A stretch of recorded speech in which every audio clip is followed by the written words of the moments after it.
আসসালামু আলাইকুম। আশা করি তোমরা সবাই ভালো আছো। আমি আলহামদুলিল্লাহ ভালো আছি। তো আজকে তোমাদের বায়োলজির নতুন আরেকটা চ্যাপ্টারের ক্লাস নিয়ে এসেছি তোমাদের জন্য। 10ম অধ্যায়, হ্যাঁ, সমন্বয় বা কোঅর্ডিনেশন, এটা আমরা শুরু করতে যাচ্ছি। তো দেখো, আমাদের বায়োলজিতে ক্লাস 9-10-এর বাচ্চাদের মেইনলি যে ফিয়ার থাকে, যেই টাইপের যেই চ্যাপ্টারগুলো, তার মধ্যে এটা একটা অন্যতম চ্যাপ্টার। আমি জানি আমাদের সব সময় দেখা যায় যে প্রত্যেক ইয়ারেই বাচ্চারা এটা নিয়ে খুবই ভয় থাকে। আমাদের সময় আমরাও ভয় থাকতাম যে এখানকার সব কিছু কেমন জানি বোঝা যায় না, এই চ্যাপ্টারে একটু জটিল লাগে। তো দেখো, কিন্তু এটা সত্যি বলতে জটিল হবার কিছুই নাই। যথেষ্ট ইজি বলতে কি, তুমি যদি এটা একবার বুঝে ফেলো তাহলে সেটা পড়া অনেক ইজি হয়ে যাবে। আর ব্যাপারগুলো না কেমন জানি অঙ্কের মতো, মজা আছে। যদি তুমি বুঝতে পারো তাহলে অনেক মজা আছে। কারণ হচ্ছে তোমার ব্রেইন সেল কীভাবে কাজ করতেছে বা আমাদের শরীরের সব কিছু কন্ট্রোল কীভাবে হচ্ছে, একটার সাথে একটা কোঅর্ডিনেশন কীভাবে হচ্ছে। মনে করো আমাদের শরীরে একটা মশা এসে বসলো, হাতে একটা মশা এসে কামড় দিল। তো এই যে কামড় দিল, কামড়ের কারণে কিন্তু তোমার একটা রিফ্লেক্স হয়। কী করো, তুমি হচ্ছে মশাটাকে মারতে যাও, তাই না? তুমি যখন তুমি একটা মশাকে মারতে যাচ্ছ, তুমি কিন্তু এত কিছু ভাবো না। তুমি প্রত্যেকবার নতুন করে চিন্তা করো না যে আমাকে মশা কামড় দিয়েছে, আমাকে মারতে হবে। তুমি এটা মোটামুটি অটোমেটিক্যালি তুমি দেখো যে তোমার শরীরে এমনভাবেই একটা চলে আসতেছে। এটা কি হয়, মনে করো তুমি এই যে কামড় দিচ্ছ, এখান থেকে একটা সেন্সেশন যাবে, সেন্সেশনটা আমাদের ব্রেইনে যাবে, ব্রেইনের নিউরনে যাবে, নিউরন থেকে আরেকটা অর্ডার আসবে আমাদের এই আরেকটা হাতের উপর, যে যার কারণে আমরা ওই মশাটাকে হচ্ছে মারবো, তাই না? তো এই যে ব্যাপারটা, এই ব্যাপারগুলো কিভাবে হচ্ছে, তো সেটা নিয়েই মেইনলি হচ্ছে আলোচনা করা হবে সমন্বয় বা কোঅর্ডিনেশনে। খালি কিন্তু মশা মারে না, আমাদের লাইফে এরকম সব কাজেই কিন্তু কোঅর্ডিনেশন লাগে, তাই না? মানুষের দেহ চলতে সব কিছুতেই কোঅর্ডিনেশন লাগে। তো সেটা নিয়েই হচ্ছে আমরা সামনে আলোচনা করব। তো আরেকটা ব্যাপার হচ্ছে, খালি মানুষ না, আমরা খালি প্রাণী না, আমরা সব জীব নিয়ে আলোচনা করব। আর উদ্ভিদ নিয়েও আলোচনা করব, তারপরে হচ্ছে প্রাণী নিয়ে আলোচনা করব। তো দেখো, সামনে আগাই। আমরা জানি জীবের শারীরবৃত্তীয় ক্রিয়া বিক্রিয়া অবিরামভাবে চলছে। এই কাজগুলো একযোগে চলে বলে এই কাজগুলোর মধ্যে সমন্বয় একটি অতি গুরুত্বপূর্ণ বিষয়। বিভিন্ন ক্রিয়াকলাপের মধ্যে সমন্বয় না থাকলে জীবের জীবনে নানা রকমের অস্বাভাবিকতা দেখা দেয়। উদ্ভিদের বিভিন্ন কাজ, যেমন প্রজনন, সুপ্তাবস্থা, অঙ্কুরোদ্গম, বিপাক, বৃদ্ধি, চলন ইত্যাদি সকল শারীরবৃত্তীয় ক্রিয়ার মধ্যে এক ধরনের সমন্বয় লক্ষ্য করা যায়। মানবদেহ বিভিন্ন কাজের মধ্যে সমন্বয় রয়েছে, যেরকম হচ্ছে স্নায়ুতন্ত্র, হরমোনের সমন্বয়ের কথা বলা যায়।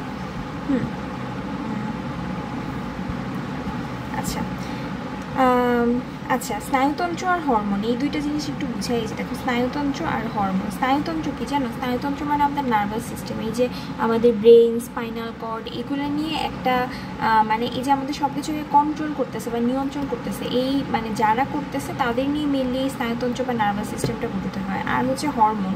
হরমোন কি? হরমোন হচ্ছে আমরা সামনে গেলে হচ্ছে সংজ্ঞা করবো, জানতে পারবো। বাট আমি যদি শর্টটা বলি, আমাদের শরীরের সেলে, আমাদের কোষে হচ্ছে এমন কিছু পদার্থ সৃষ্টি হয় যারা হচ্ছে ওই যে সৃষ্টি হচ্ছে এই বিভিন্ন গ্ল্যান্ড থেকে সিক্রেটেড হয়ে হচ্ছে বিভিন্ন দূরবর্তী কোষের কার্যাবলী নিয়ন্ত্রণ করে। বিভিন্ন ধরনের এই রাসায়নিক পদার্থগুলো এই কার্যাবলী নিয়ন্ত্রণ করতেছে। তাহলে একটা হচ্ছে নার্ভাস সিস্টেমের মাধ্যমে নিয়ন্ত্রণ হচ্ছে, আরেকটা হচ্ছে হরমোনের মাধ্যমে নিয়ন্ত্রণ হচ্ছে। দুইটাই কিন্তু আমাদের দেহে কোঅর্ডিনেশনের কাজ করতেছে। তো এই জন্য এই স্নায়ুতন্ত্র আর হরমোন দুইটাকে ধরে আমরা আলাদা করে পড়বো। দেখো, অধ্যায়ে উদ্ভিদ ও মানবদেহে সংগঠিত বিভিন্ন সমন্বয় প্রক্রিয়া সম্পর্কে আলোচনা করা হয়েছে। তো আমরা সামনে যাই। উদ্ভিদের সমন্বয় বলতে দেখো আমরা কি বুঝি। প্রাণীর মতো উদ্ভিদেরও সব শারীরবৃত্তীয় কার্যক্রম একযোগে আর প্রতিনিয়ত চলতে থাকে, তা তো চলতে থাকেই। তো এইগুলোর মধ্যে একটা নিয়ম শৃঙ্খলা হচ্ছে থাকা দরকার। হ্যাঁ, এই নিয়ম শৃঙ্খলা যেটা, এই কারণে উদ্ভিদের জীবনে বিভিন্ন ধরনের শারীরবৃত্তীয় কর্মকাণ্ডের মধ্যে সমন্বয় অপরিহার্য। এই যে নিয়ম শৃঙ্খলা মেনটেন করাটাই কোঅর্ডিনেশন বা সমন্বয়ের মাধ্যমে নিয়ন্ত্রণ হয়। এই সমন্বয় না থাকলে বিভিন্ন রকম অস্বাভাবিকতা দেখা দিল। হ্যাঁ, কারণ যদি সমন্বয় না থাকতো, হ্যাঁ, মনে করো তুমি হচ্ছে উদ্ভিদ পানি নিতেছে, পানি শোষণ পানি খনিজ লবণ শোষণ করতেছে, আবার অভিস্রবণের মাধ্যমে বেরও করে দিচ্ছে। এখন মনে করো এই যে পানি নিতেছে, এই এক্সট্রা পানিটা অভিস্রবণের মাধ্যমে বের না হইলো, হ্যাঁ, এই দুইটা কাজের মধ্যে সমন্বয় না থাকলো, তাহলে কিন্তু কি হইতে পারে, অভিস্রবণ বন্ধ হয়ে গেলে মনে করো শরীরে অনেক বেশি পানি বেড়ে যেও সমস্যা হতে পারে। আবার হচ্ছে মনে করো অভিস্রবণ বেশি হয়ে যাচ্ছে, সেই তুলনায় আসতেছে না বেশি পানি, তো শোষণ করতে পারতেছে না, তখনই কিন্তু সমস্যা হয়ে যাবে। তো এটাই বুঝে বুঝে করতে হবে যে প্রত্যেকটা কাজের মধ্যে সমন্বয় থাকতে হবে যে কী পরিমাণ পানি হচ্ছে শোষিত হয়েছে, তার উপর বেস করে অভিস্রবণের পরিমাণটা বাড়বে। আল্লাহ, অভিস্রবণ কেন বলতেছি, প্রস্বেদন, সরি, এর উপর বেস করে হচ্ছে প্রস্বেদনের পরিমাণ বাড়বে কমবে এরকম হবে। তো এটাই হচ্ছে এখানে আলোচনা, মানে তো এরকম সব কাজের মধ্যেই হচ্ছে আমাদের কোঅর্ডিনেশন লাগবে, তাই না? তো এইটাই দেখো, এখন একটি উদ্ভিদের জীবনকালে সময়ের সাথে সামঞ্জস্য রেখে জীবনচক্রের পর্যায়গুলো যেমন কী কী আছে, সময়ের সাথে সামঞ্জস্য রেখে কী কী দেখো, উদ্ভিদের ফার্স্টে একটা বীজের মতো জিনিস থাকে, তাই না? সেখান থেকে হচ্ছে অঙ্কুরোদ্গম হয়। অঙ্কুরোদ্গম হয়ে কি আমাদের একদম যে চারাও, মানে চারা কি, চারার যে একদম ছোট্ট অবস্থাটা সেটা হচ্ছে আমরা পাবো। এবার ওখান থেকে ওই চারাটা সৃষ্টি হলো, বৃদ্ধি ও বিকাশ হবে। বৃদ্ধি বিকাশ, ওই যে ছোট্ট চারার মতো সেখান থেকে বৃদ্ধি বিকাশ হয়ে হয়ে হচ্ছে বড় উদ্ভিদ সৃষ্টি হবে। তারপরে কী হবে, বড় উদ্ভিদ সৃষ্টি হওয়ার পরে পুষ্পায়ন হলো। হ্যাঁ, পুষ্পায়ন মানে ফুল আসলো। ফুল আসার পরে কী হলো, ফুল থেকে তো ফল সৃষ্টি হচ্ছে। তাহলে ফল সৃষ্টি হলো, ফল সৃষ্টির পরে যে পূর্ণতা প্রাপ্ত হলো, তারপরে সুপ্তাবস্থা। এই পুরো ব্যাপারটা একটা নিয়ম মেনে চলে। তাহলে কী কী, ফার্স্টে অঙ্কুরোদ্গম হবে। এই ব্যাপারগুলো কিন্তু সিরিয়ালি একটার পর একটা আসে, তাই না? দেখো, অঙ্কুরোদ্গমের আগে তো বৃদ্ধি বিকাশ হইতে পারবে না, তো ফার্স্টে অঙ্কুরোদ্গম, তারপরে এটা বৃদ্ধি বিকাশ হয়ে বড় পরিপূর্ণ উদ্ভিদ হইলো। তারপরে হচ্ছে আমাদের সেখানে পুষ্পায়ন হবে, মানে ফুল আসবে, ফুল থেকে ফল আসবে, তারপরে হচ্ছে আমাদের পূর্ণতা প্রাপ্তি হবে, এরপরে সুপ্তাবস্থা। এগুলো সব একটা সুশৃঙ্খল নিয়ম মেনে চলে। এসব কাজে আবহাওয়া আর জলবায়ুজনিত প্রভাবগুলো হতেছে গুরুত্বপূর্ণ ভূমিকা পালন করে। হ্যাঁ, আবহাওয়া জলবায়ু এখানে খুবই ইম্পর্টেন্ট ভূমিকা পালন করে, কারণ যেরকম মনে করো অঙ্কুরোদ্গমের জন্য এক ধরনের চাপ এসব দরকার। হ্যাঁ, তো এইসব ব্যাপার ওই আবার হচ্ছে আবহাওয়া জলবায়ু, দেখো আমাদের মানে সব টাইপের জায়গায় কিন্তু সব টাইপের উদ্ভিদ থাকতে পারে না। তো এই আবহাওয়া জলবায়ুর প্রভাবগুলো হইতেছে আমাদের এই কোঅর্ডিনেশন বা কন্ট্রোলে অনেক হেল্প করে। এটাই দেখো, উদ্ভিদের বৃদ্ধি এবং চলন সহ বিভিন্ন শারীরবৃত্তীয় কাজগুলো প্রকৃতপক্ষে অত্যন্ত জটিল এবং চলমান। তা সত্ত্বেও এই কাজগুলো অত্যন্ত সুশৃঙ্খলভাবে বিশেষ নিয়ম মেনে সম্পন্ন হয়। একটি কাজ কোনোভাবেই অন্য কাজকে বাধা প্রদান করে না। লক্ষ কোটি বছরের বিবর্তনের মাধ্যমে এরকম সূক্ষ্ম সমন্বয় অর্জিত হয়েছে। আচ্ছা, তো এতটুকু মানে যে পড়ালাম তার মধ্যে আসলে পড়ার খুব বেশি কিছু নাই। হ্যাঁ, আমি একটু বলে আসি, কারণ এই চ্যাপ্টারটা অনেক বেশি একটু ঝামেলা করো তো তোমরা বুঝতে পারবে না এখানে কি পড়া আছে। এখানে অ্যাকচুয়ালি তেমন কিছু পড়াই নাই। হ্যাঁ, জাস্ট হচ্ছে এখানে এই জিনিসটা করে রাখবা, মনে রাখবা যে জীবনচক্রের যে পর্যায়গুলো একটার পর একটা কী আসে, এই জিনিসগুলো যদি একটু মনে রাখতে পারো তাহলে হচ্ছে ভালো। আচ্ছা, এখান থেকে তেমন কিছু পড়ার নেই। সামনে এই যে ফাইটোহরমোন অনেক বেশি বেশি বেশি ইম্পর্টেন্ট জিনিস। হ্যাঁ, এখান থেকে হচ্ছে আমাদের মেইন পড়ালেখা শুরু হবে। এতক্ষণ ছিল ইন্ট্রোডাকশন, এটা বুঝতে পারলেই হবে। আচ্ছা, এখন দেখো ফাইটোহরমোন কি, যে জৈব রাসায়নিক পদার্থ উদ্ভিদ দেহে উৎপন্ন হয়, উদ্ভিদের বৃদ্ধি বিকাশ বিভিন্ন অঙ্গ সৃষ্টি ইত্যাদি কাজ নিয়ন্ত্রণ করে, তাকে হরমোন বা প্রাণরস বলে। তাহলে হচ্ছে আমি বলছিলাম না যে হরমোনের সঙ্গে একটু পর পড়বা, তাহলে হরমোন বা প্রাণরস কি, যে জৈব রাসায়নিক পদার্থ। আচ্ছা দেখো, এটা কিন্তু একটা জৈব রাসায়নিক পদার্থ, বা এই যে জৈব রাসায়নিক পদার্থ বা কি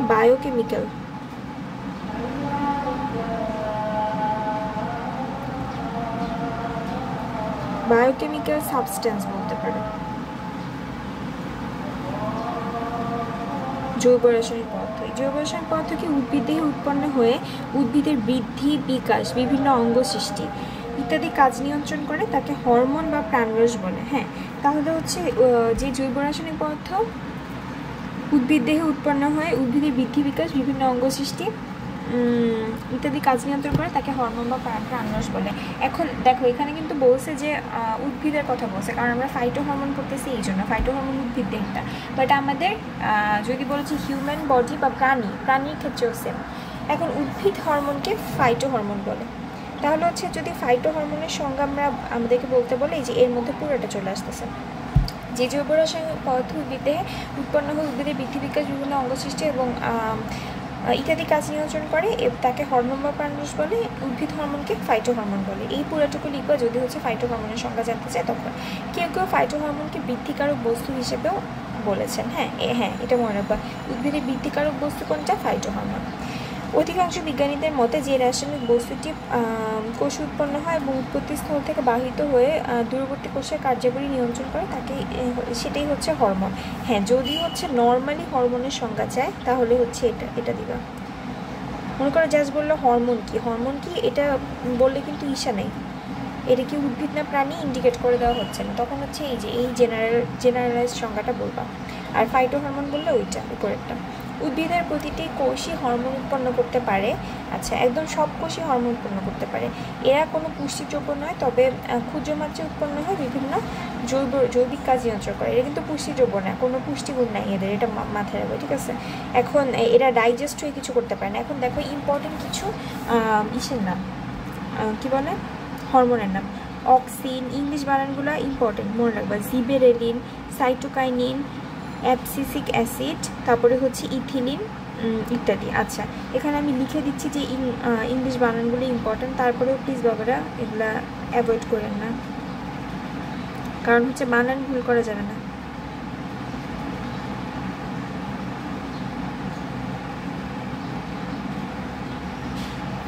প্লাস যদি কোশ্চেন তোমার একটু টাফ করতে চায়, স্পেশালি কলেজের কোশ্চেনগুলো দেখা যেতে পারে যে একটু হার্ড করার জন্য বানানে সমস্যা করে দিতেছে।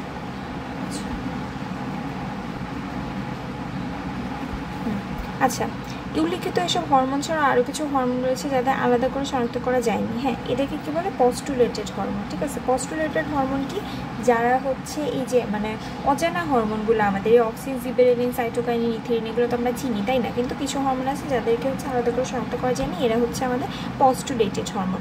তাহলে এরা প্রধানত উদ্ভিদের ফুল ও জনন সংশ্লিষ্ট অঙ্গের বিকাশে সাহায্য করে। এদের মধ্যে হচ্ছে ফ্লোরিজেন আছে। আচ্ছা, তারপর হচ্ছে ভার্নালিন আছে। ধারণা করা হয় ফ্লোরিজেন পাতায় উৎপন্ন হয় এবং তা পত্রমূলে স্থানান্তরিত হয়ে পত্রমুকুলকে পুষ্পমুকুলে পরিণত করে। এই জন্য ফ্লোরিজেন উদ্ভিদে ফুল ফুটাতে সাহায্য করে। নিচে প্রধান ফাইটো হরমোনগুলো সম্পর্কে আলোচনা করা হলো। তাহলে হচ্ছে আমি দুইটা জিনিস পাইলাম এখানে, কেমন, একটা হচ্ছে ফাইটো হরমোন,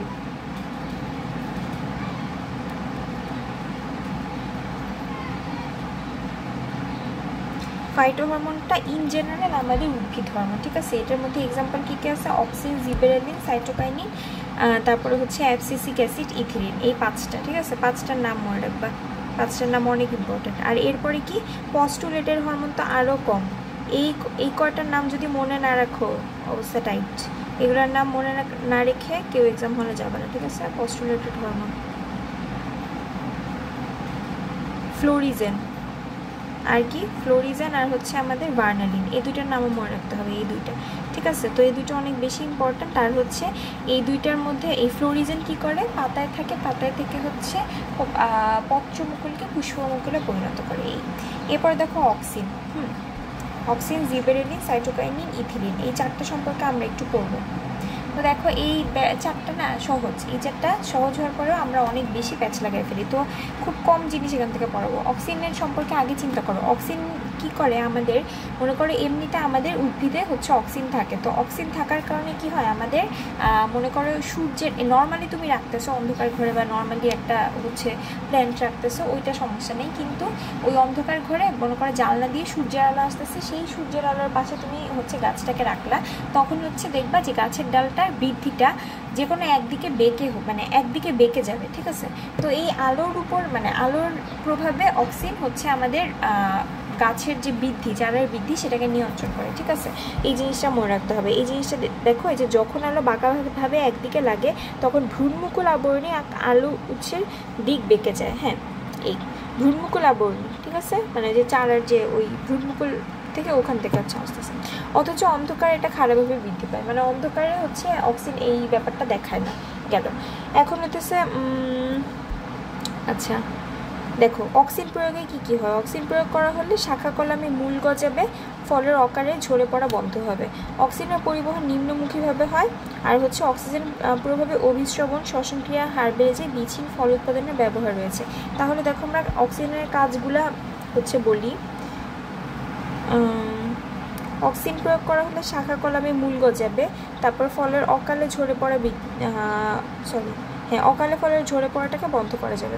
অক্সিজেনের হচ্ছে না, অক্সিজেনের প্রভাবে হইতেছে আরেকটা কি, আমাদের যে শ্বসন ক্রিয়া আর অভিস্রবণ এই দুইটার হার বেড়ে যাবে, আর হইতেছে বীজহীন ফল উৎপন্ন হবে। এই চারটা মাস্ট মনে রাখতে হবে। হ্যাঁ, তো এখন যদি আমরা পুরোটা পড়ি, চার্লস ডারউইন হচ্ছে অক্সিজেন আবিষ্কার করেন। হ্যাঁ, আর এই অক্সিজেনকে চার্লস ডারউইন আবিষ্কার করছেন কোল আর হ্যাগেনস্মিথ। ওনারা হচ্ছে পরবর্তীতে এটাকে নাম দিয়েছেন অক্সিজেন, ঠিক আছে। মানে ফার্স্টে আবিষ্কার করছেন, দেখতে পাচ্ছেন হচ্ছে চার্লস ডারউইন, আর কোল হ্যাগেনস্মিথ হচ্ছে নাম দিয়েছেন, ঠিক আছে। এরপরে হচ্ছে দেখো এখন তারপরে চার্লস ডারউইন কী করছে, লক্ষ্য মানে কীভাবে আবিষ্কার করছে, ওই যে লক্ষ্য করছে ভূতমুকুল আবরণীয় এই কাহিনিটা, ওইটা কাহিনিটা মনে রাখবা। আর হচ্ছে এরপরে চারটা কাজ যেগুলো দেখাইলাম ওগুলো, আর হচ্ছে অক্সিজেনের পরিবহন কীভাবে হবে, নিম্নমুখী হবে, ঠিক আছে।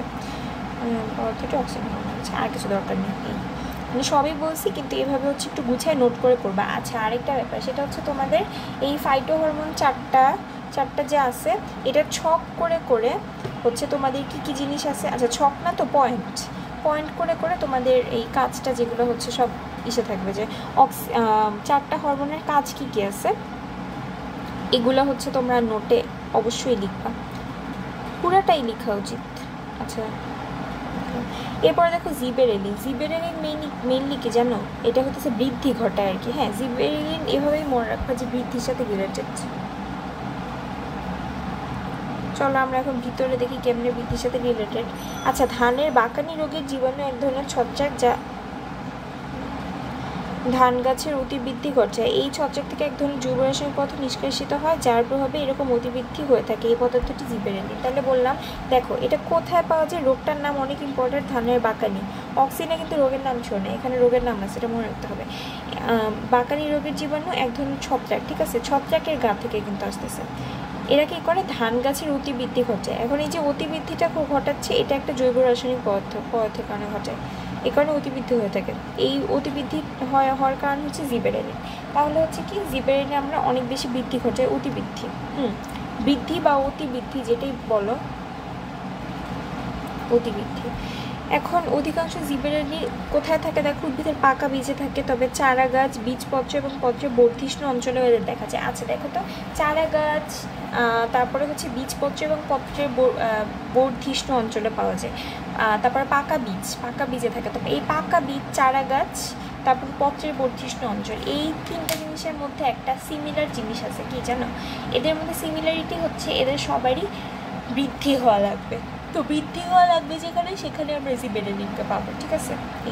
এর প্রভাবে উদ্ভিদের পর্ব মধ্যগুলো দৈর্ঘ্যে বৃদ্ধি পায়। এই কারণে হচ্ছে উদ্ভিদের কাণ্ডের অতিবৃদ্ধি ঘটে। এই জন্য খাটো উদ্ভিদে আমরা বাইরের থেকে এই হরমোনটা প্রয়োগ করে, ওই যে ইঞ্জেকশন দিই না, মানে যাই হোক, বাইরে থেকে প্রয়োগ করে এটাকে হচ্ছে আমরা মানে নর্মাল উদ্ভিদকে হচ্ছে সাধারণ উদ্ভিদ থেকে অনেক বেশি, মানে খাটো উদ্ভিদকে অনেক বেশি লম্বা বানিয়ে ফেলতে পারি একদম সাধারণ উদ্ভিদ থেকে। ফুল ফোটাতে, বীজের সুপ্তাবস্থার দৈর্ঘ্য কমাতে, সুপ্তাবস্থার দৈর্ঘ্য মানে এটা প্রয়োগ করলে তাড়াতাড়ি হচ্ছে কিসে হয়ে যাবে, সুপ্তাবস্থা কেটে যাবে। আর অঙ্কুরোদ্গমের কার্যকারিতা রয়েছে, অঙ্কুরোদ্গমের কার্যকারিতা যেহেতু তাড়াতাড়ি বৃদ্ধি দরকার, মানে বৃদ্ধির জন্য কাজ করে, তো তাড়াতাড়ি অঙ্কুরোদ্গম করে দেয়।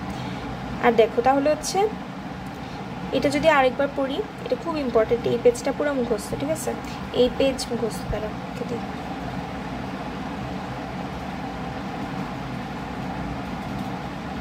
পুরো পেজ মুখস্থ হবে, মনে রেখে।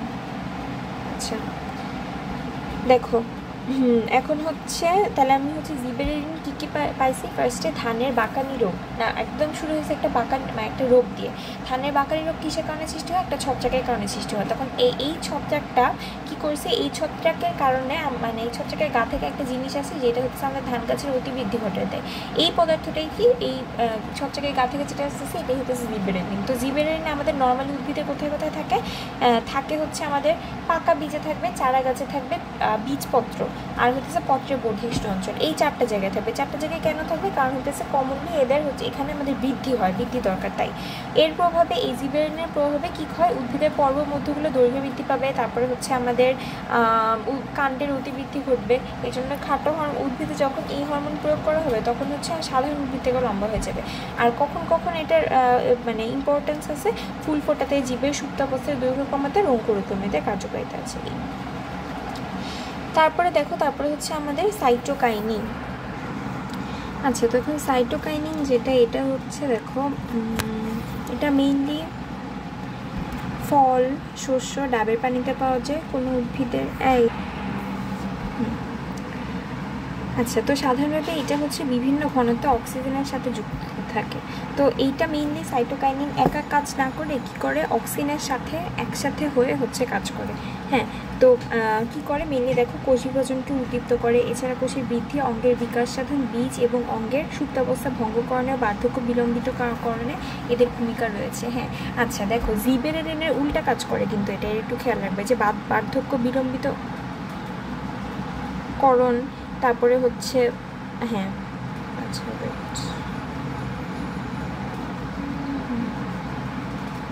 আচ্ছা এই ওইভাবে পড়ার দরকার নেই, বাট এটা বার্ধক্য বিলম্বিতকরণ করতেছে। আর জিবেরেলিন তো হচ্ছে তাড়াতাড়ি উদ্ভিদকে লম্বা করে দিচ্ছে। আচ্ছা, তো দেখো এখানে এটারও হইতেছে সাইটোকাইনিনের কাজ কী কী এটা মনে রাখতে হবে। এটা হইতেছে অক্সিজেনের সাথে বিভিন্ন ঘনত্বে যুক্ত থেকে হচ্ছে আমাদের কোষ বিভাজনকে উদ্দীপ্ত করতেছে। তো আমাদের মেইনলি একদম সেলুলার লেভেলে এটার কাজ। এটা হচ্ছে ফার্স্ট অফ অল কোষ বিভাজনকে উদ্দীপ্ত করতেছে, কোষের বৃদ্ধি, তারপর হচ্ছে অঙ্গের বিকাশ সাধন, বীজ, অঙ্গের সুপ্তাবস্থা ভঙ্গকরণ। দেখো, কোষ বৃদ্ধি, অঙ্গের বিকাশ সাধন, তারপরে হচ্ছে বীজ এবং অঙ্গের সুপ্তাবস্থা ভঙ্গকরণ, আর হচ্ছে আমাদের বার্ধক্য বিলম্বিতকরণ। এই 5টা সেক্টরে এটার হইতেছে কাজ আছে। তারপরে হচ্ছে কোষ বিভাজনের সময় সাইটোকাইন হরমোনের প্রভাবে কোষে সাইটোকাইনেসিস ঘটে। এটা তাহলে অনেক ইম্পর্টেন্ট জিনিস। 6 নম্বরটা তাহলে কি, যে আমাদের সাইটোকাইনেসিসকে মনে আছে আমাদের মাইটোসিস বিভাজনের যে সাইটোপ্লাজমের কি বলো এটা, সাইটোপ্লাজম ভাগ হয়ে যেত আর কি, যে ইসাতে স্টেপে, সেটা হচ্ছে সাইটোকাইনেসিস। এই তারপরে এরপর দেখো ইথিলিন হরমোনকে আমরা অনেক সময় বলি না যে আমাদের হচ্ছে ফল তো পাকায়, মানে আর্টিফিশিয়ালি পাকানো হয়। কীভাবে পাকানো হয়? ফরমালিন দিয়ে। তো কাহিনিটা হচ্ছে আমরা ওই যে মাছ যে করে সংরক্ষণ করার জন্য ফরমালিন, মানে আমাদের মাথায় বাঙালির মাথায় ঢুকে গেছে যে ফরমালিনটাই হইতেছে খালি খারাপ, এটাই বিষ, এটা দিয়ে হইতেছে সব করা হয় যত ঝামেলা। বাট ব্যাপারটা এরকম না। ফল পাকাতে ফরমালিন না, ফল পাকাতে হচ্ছে ইথিলিন ইউজ করা হয় মেইনলি, ঠিক আছে? তো ইথিলিন হচ্ছে এরকম ফল পাকাতে ইউজ করে, কাঁচা ফল তাড়াতাড়ি পাকাতে ফেলা হয়, তারপরে হচ্ছে ওইটা আর কি, মানে এটা খারাপ হিসেবে ইউজ করা হয় বাজারে। তো যে কিন্তু নর্মালি এটা একটা গ্যাসীয় পদার্থ। হ্যাঁ, কিন্তু এটা আমাদের আমাদের মানে উদ্ভিদে আর্টিফিশিয়াল ইউজ, ওটা অন্য ব্যাপার। বাট আমাদের উদ্ভিদে উদ্ভিদে ইথিলিনের প্রভাবেই হচ্ছে আস্তে আস্তে ফলটা পেকে যায়, ঠিক আছে? তো দেখো, এটা হচ্ছে ফল পাকাতে সাহায্য করে। এই হরমোন কোথায় কোথায় থেকে? ফুল, ফল, বীজ, পাতা, মূলে দেখা যায়। এছাড়া ইথিলিন বীজের মূলে সুপ্তাবস্থা ভঙ্গ করে, তারপরে হচ্ছে চারা গাছের বৃদ্ধি ঘটিয়ে তার চারা গাছকে লম্বা হতে সাহায্য করে, ফুল ফল সৃষ্টির সূচনা করে। ইথিলিন পাতা, ফুল, গাছ এবং ফলের ঝরে পড়া ত্বরান্বিত করে এবং কৃত্রিম উপায়ে ফল পাকাতে ব্যবহার রয়েছে। এটাকে যদি আমরা খুব একটা ভালো চোখে দেখি না। আচ্ছা, তাহলে হরমোনটাকে একটা গ্যাসীয় পদার্থ। তো দেখো, বাকিগুলো কিন্তু জৈব রাসায়নিক পদার্থ আমরা পড়ছি না, বাট এটা ইথিলিন গ্যাসীয় পদার্থ। এটা খুবই ইম্পর্টেন্ট হচ্ছে, মানে খেয়াল রাখবা। তারপরে দেখো, এখন আমাদের ইথিলিন হচ্ছে আমাদের ফল পাকাতে সাহায্য করে, ঠিক আছে? তো এটা হচ্ছে আমাদের কোথায় কোথায় থাকে? ফুল, ফল, বীজ, পাতা এবং মূলে দেখা যায়। ইথিলিন বীজ এবং মূলের সুপ্তাবস্থা ভঙ্গ করে, তারপর হচ্ছে চারা গাছের কাণ্ডের বৃদ্ধি ঘটিয়ে চারা গাছকে লম্বা হতে সাহায্য করে, ফুল ফল সৃষ্টির সূচনা করে। ইথিলিন পাতা, ফুল, ফলের ঝরে পড়া ত্বরান্বিত করে। আর এরপরে হচ্ছে আমাদের ইসে করে। আচ্ছা দেখো, মোটামুটি সবগুলো কিন্তু সেম টাইপের কাজই করে, বাট সবগুলোই অনেক ইম্পর্টেন্ট। হ্যাঁ, তাহলে হচ্ছে 4টা আমরা পেলাম। এই 4টা একদম নোট করে ভালো মতো পড়ে ফেলবে। হ্যাঁ, তোমরা কে কত ক্রিয়েটিভভাবে নোট করতে পারো ওইভাবে করে হচ্ছে এটা আপলোড করবে, ঠিক আছে? আমি দেখতে চাই এটা সবাই নোট করছো। এরপর দেখো হরমোনের ব্যবহার। হ্যাঁ, অক্সিন ও অন্যান্য কৃত্রিম হরমোন শাখা কলমের মূল উৎপাদনে সাহায্য করে। ইন্ডোলাস্টিক অ্যাসিড বা IAA নামে এক ধরনের অক্সিনের প্রভাবে ক্যাম্বিয়ামের কার্যকারিতা বৃদ্ধি পায়। ফলে ক্যালাস নামে এক ধরনের অনিয়ন্ত্রিত কোষগুচ্ছ সৃষ্টি হয় এবং ক্ষতস্থান পূরণ হয়। অক্সিন প্রয়োগে ফলে মোচন বিলম্বিত করা হয়। বীজহীন ফল উৎপাদনে অক্সিন ও জিবেরিনের ব্যবহার রয়েছে। তাহলে হচ্ছে হরমোনের ব্যবহার অলরেডি আমরা এখানে কিন্তু আলাদা করে 4টা ব্যবহার করছি। হ্যাঁ, প্লাস হচ্ছে এটার সাথে আমরা একটু অ্যাড যদি করি, কী কী আছে দেখো। অক্সিন তো অনেক টাইপের হইতে পারে একটা হরমোন। তো মানে অক্সিন একটা বিগ ভ্যারাইটি অফ হরমোনস। তো এখন এটার মধ্যে ইন্ডোলাস্টিক অ্যাসিড নামে একটা হরমোন আছে অক্সিন। আমরা তো ইঞ্জিনিয়ার অক্সিনের বৈশিষ্ট্যগুলো পড়ছি। এখন ইন্ডোলাস্টিক অ্যাসিড কী করে? ক্যাম্বিয়ামের কার্যকারিতা বৃদ্ধি করে। হ্যাঁ, তো ক্যাম্বিয়াম এটা তোমরা সামনে পড়বা, আমাদের হচ্ছে উদ্ভিদেরই একটা পার্ট আর কি, কাণ্ডের।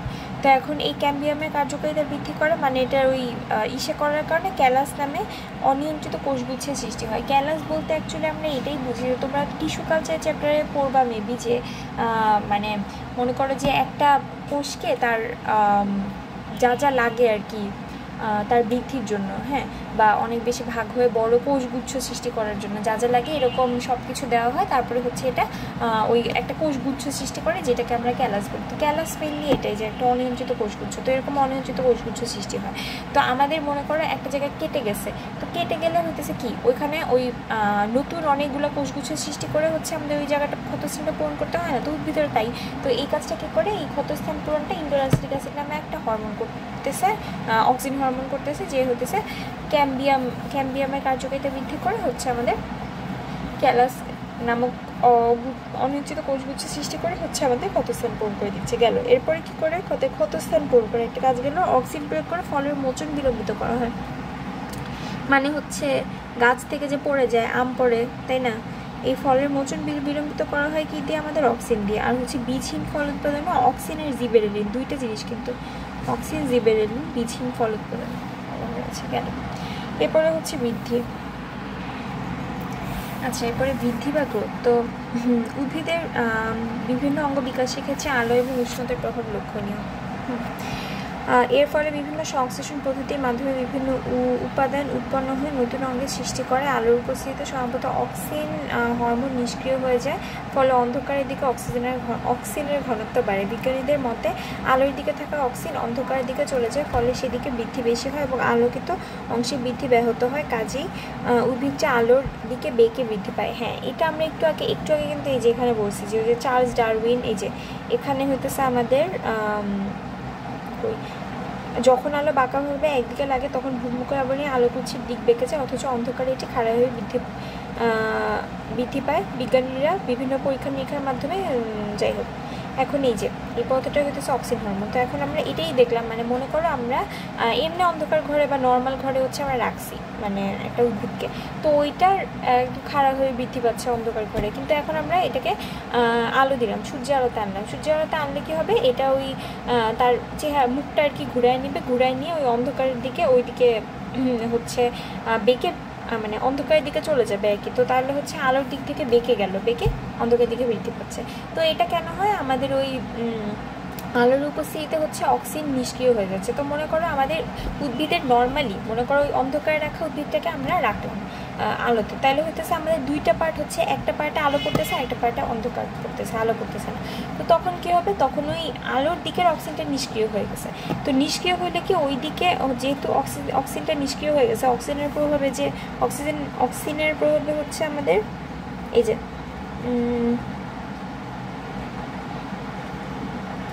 আচ্ছা, অক্সিজেনের প্রভাবে যেই মানে বৃদ্ধিটা হইতো, মানে হ্যাঁ, অক্সিজেনের প্রভাবে হচ্ছে উদ্ভিদের ওই দিকে বৃদ্ধিটা আর হইতে পারে না, কারণ হচ্ছে অক্সিজেনটা তো ওখানে নিষ্ক্রিয় হয়ে গেছে। তো তখন কি হয়, অন্ধকারের দিকের অক্সিজেনটা যেহেতু সক্রিয় হয়েছে, ওই দিকে হচ্ছে অক্সিজেনটা কাজ করতেছে, ওই দিকে হচ্ছে এই জন্য ওই দিকে বৃদ্ধিটা বেশি হচ্ছে। হ্যাঁ, আর আলোকিত অংশে বৃদ্ধিটা ব্যাহত হয়, এই জন্য উদ্ভিদটা আলোর দিকে বেঁকে যাবে। এখন ভ্রূণমূল বা ভ্রূণকাণ্ডের অগ্রাংশ ও অভিকর্ষের উদ্দীপনা অনুভব করতে পারে, একে অভিকর্ষ উপলব্ধি বলে। আচ্ছা, খুব বেশি ইম্পর্ট্যান্ট না হলেও সংজ্ঞাটা পড়ে রেখো একবার। হ্যাঁ, দেখো জিও পারসেপশন, ঠিক আছে, জিও পারসেপশন কি মানে হচ্ছে আমাদের অভিকর্ষ উপলব্ধি।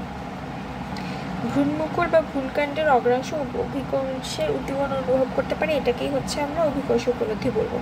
অভিকর্ষণের ফলে কোষের উপাদানগুলো নিচের দিকে স্থানান্তরিত হয়, এর চাপ পড়ে হচ্ছে পার্শ্বীয় কোষের প্রাচীরে, এজন্য আমাদের অভিকর্ষণীয় চলন দেখা যায়। ঠিক আছে, অভিকর্ষণীয় চলন কীভাবে দেখা যায়, তাহলে আমাদের ভ্রূণমুকুল বা ভ্রূণকাণ্ডের অংশ হচ্ছে অভিকর্ষী উদ্দীপনাটা উপলব্ধি করতে পারে, মানে নিচের দিকে তাদেরকে টানতে থাকে অভিকর্ষের কারণে। তো এই অভিকর্ষ উপলব্ধি বা জিও পারসেপশনের কারণে কি হয়, এদের মধ্যে যে জিনিসগুলো আছে এগুলো নিচের দিকে চাপ প্রয়োগ করে স্বাভাবিক, তো নিচের দিকে হবে। এই যে চাপ দিতেছে, এই চাপটা আবার পার্শ্বীয় কোষের প্রাচীরে পড়ে যাচ্ছে, তো এই কারণেই এদের অভিকর্ষণীয় চলন দেখা যায়, নিচের দিকে আর কি নিয়ে পড়ে।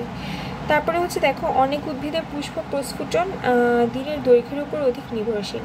যেমন চন্দ্রমল্লিকা একটা ছোট দিনের উদ্ভিদ। দীর্ঘ আলোকে এসব উদ্ভিদে পুষ্প উৎপাদনে ব্যাঘাত ঘটে। উদ্ভিদে আলো অন্ধকারের এই ছন্দকে জৈবিক ঘড়ি বা বায়োলজিক্যাল ক্লকের উদাহরণ।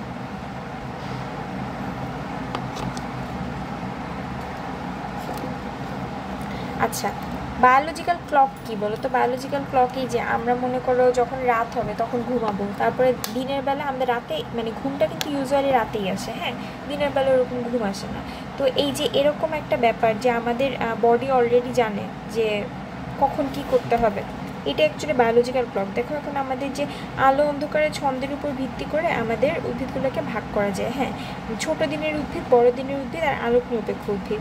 ছোট দিনের উদ্ভিদ মানে কি পুষ্পায়নে দৈনিক 8 থেকে 12 ঘন্টা আলোর প্রয়োজন।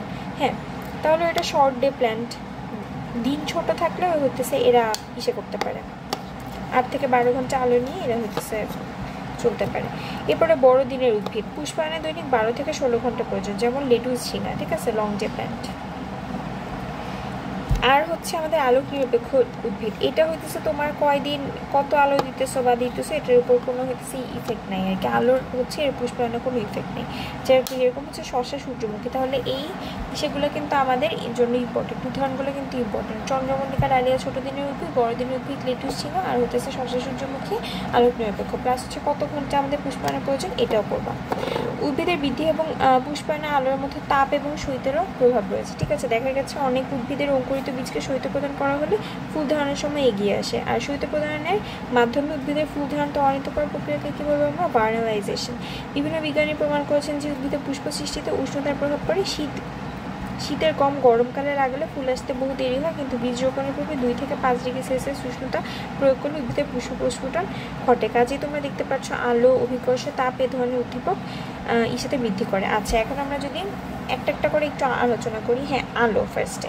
আলো কি করতেছে আমাদের? কি পড়লাম আমরা এখানে? অক্সিন। আলোর সাথে অক্সিনের সম্পর্কটা মনে রাখবা যে আমরা যদি অন্ধকারে রাখি একটা উদ্ভিদকে তাহলে ওটা খারাপভাবে বৃদ্ধি পায়, তখন হচ্ছে অক্সিজেনের কোনো ডিস্টার্ব করে না। কিন্তু যখন হচ্ছে আমরা একটা প্ল্যান্টকে মনে করো নর্মাল রোদে না নিয়ে বাসায় বারান্দায় আলো দিচ্ছি, তখন কী হবে? আমাদের এক পাশে আলো পড়তেছে আর এক পাশে পড়তেছে না। তখন হচ্ছে যে পাশে আলো পড়তেছে ও পাশে অক্সিজেন নিষ্ক্রিয় হয়ে যাচ্ছে, ওখানকার বৃদ্ধি ব্যাঘাত করতেছে। কিন্তু যে পাশে আলো আছে ওই পাশে উদ্ভিদের বৃদ্ধি ঠিক মতো হইতে পারতেছে। প্লাস হচ্ছে যে পাশে আলো নেই সেদিক থেকে মুখ বাঁকায় আমাদের সেটা অন্যদিকে চলে যাচ্ছে। তার মানে আমাদের ওই পাশের উদ্ভিদের যে ডালপালা। এরপরে হচ্ছে আমাদের আলো গেল, এবার আলো তাহলে হচ্ছে আমরা বুঝলাম। তারপরে হচ্ছে আমাদের অভিকর্ষ। আচ্ছা ওয়েট, আলো নিয়ে আরেকটা কথা, এর একটা গেল, আলো নিয়ে হইতেছে একটা ব্যাপার গেল, আরেকটা ব্যাপার আছে।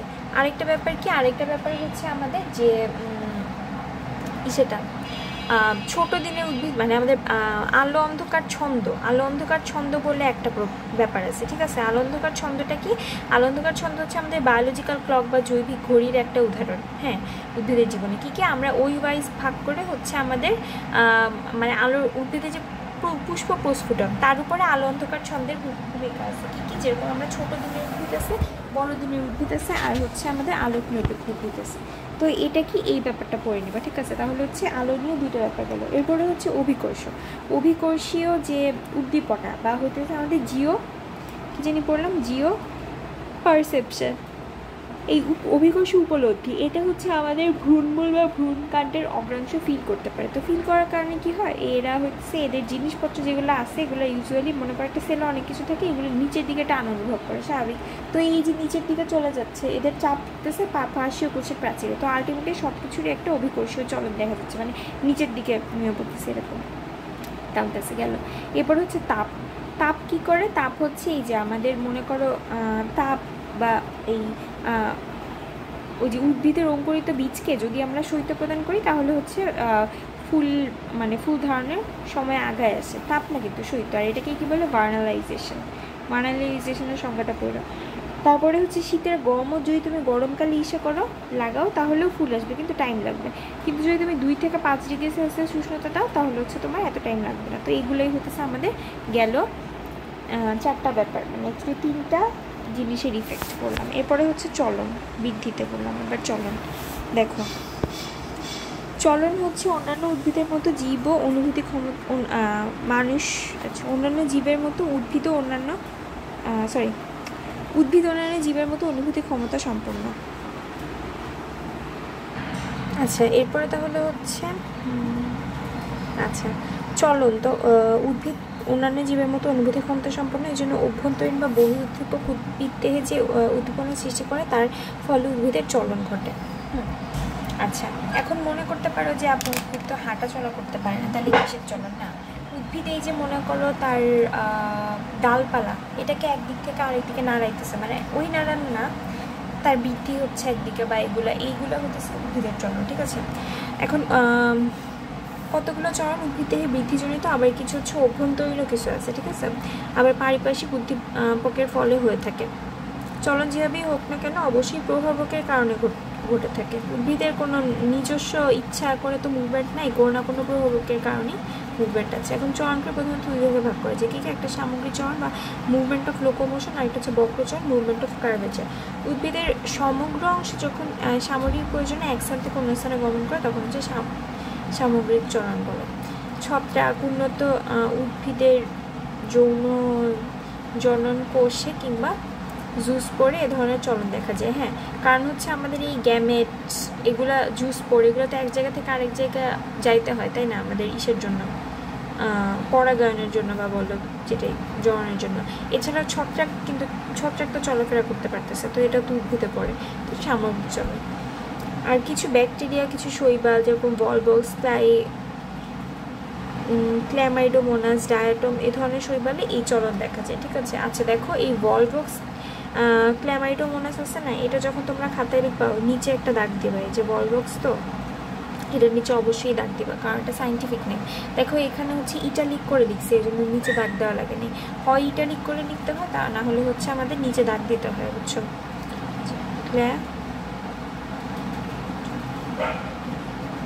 এটা ইউজুয়ালি স্কুলের টিচাররা বলে দেয়, কারণ এইটা না দিলে অনেক টিচার মাইন্ড করে এবং কেটে দেয় পুরো। ইন্টারে উঠলে তো কেটে দিবেই, এখন হচ্ছে আমি জানি না, কিন্তু তারপরে এটা দেওয়াটা সেফ। আমার স্কুল হলে কেটে দিত, তো এই জন্য এটা দেওয়াটা সেফ। ঠিক আছে, অন্যদিকে মাটিতে আবদ্ধ উন্নত শ্রেণীর উদ্ভিদ এক স্থান থেকে অন্য স্থানে চলাচল করতে পারে না, এদের অঙ্গগুলো নানাভাবে বেঁকে যায়, এই ধরনের চলনকে বক্রচলন বলে।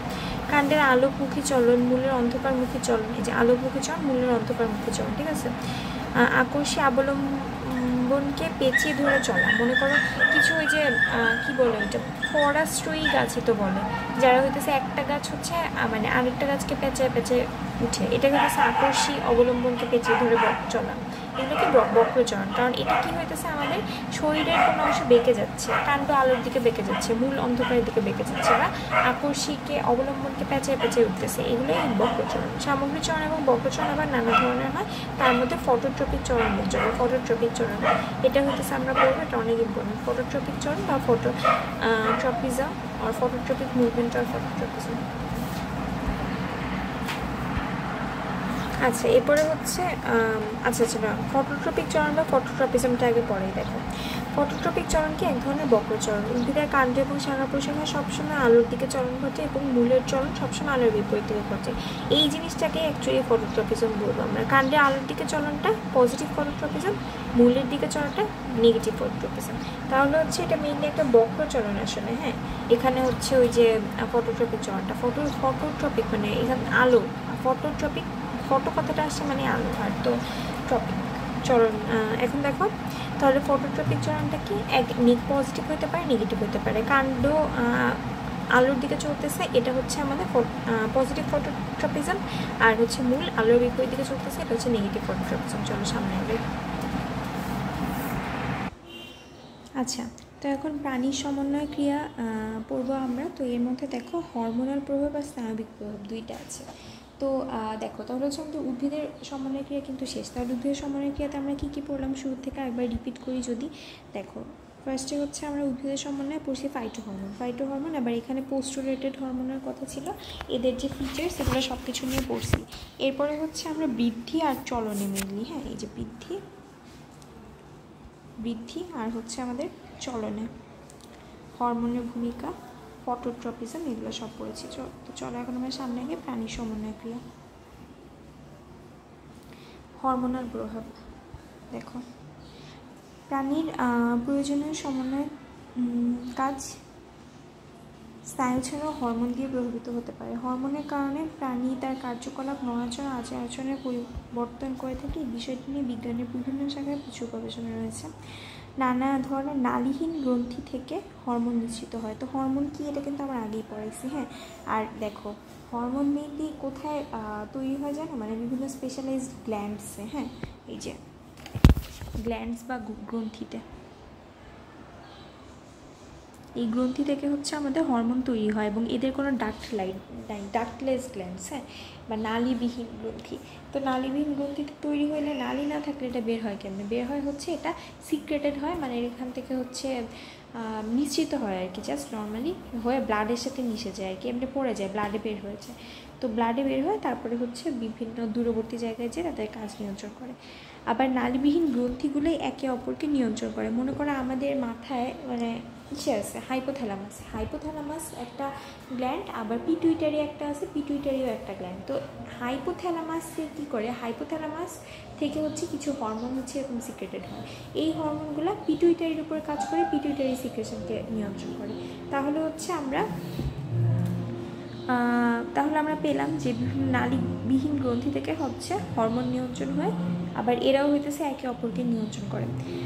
আবার হচ্ছে স্নায়ুতন্ত্র নালীবিহীন গ্রন্থির কার্যকলাপও নিয়ন্ত্রণ করে, স্নায়ুতন্ত্র দ্বারা আবার নিয়ন্ত্রিত হইতেছে। কোনো কার্যক্রমকে হরমোন কোনো কার্যক্রমে হরমোনকে যদি কারখানার শ্রমিক ধরা হয়, তাহলে স্বাভাবিকভাবে কোন শ্রমিক কোথায় কতক্ষণ কাজ করবে সেটা হচ্ছে আমাদের ব্যবস্থাপক যেরকম নিয়ন্ত্রণ করে, সেরকম স্নায়ুতন্ত্র এটা নিয়ন্ত্রণ করতেছে। ঠিক আছে, তারপরে হচ্ছে উল্টো দিকে স্নায়ুতন্ত্রের বিকাশ এবং হরমোনের উপরে হচ্ছে মানে বিকাশ এবং কাজের উপর হরমোনের প্রভাব আছে। তাহলে হচ্ছে দুইটার উপরই, মানে দুইটা ইন্টার কানেক্টেড, একটার উপর আরেকটার প্রভাব আছে। প্রথমে ধারণা ছিল সব হরমোন হচ্ছে বুঝি উত্তেজক পদার্থ, কিন্তু আসলে না, নিস্তেজকও আছে। পরবর্তীতে দেখা গেছে সব হরমোন উত্তেজক না, কিছু নিস্তেজকও রয়েছে।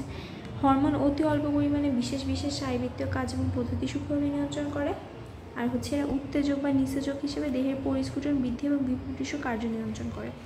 ব্যক্তির আচরণ, স্বভাব এবং আবেগ প্রবণতার উপরে হচ্ছে হরমোনের প্রভাব অপরিসীম।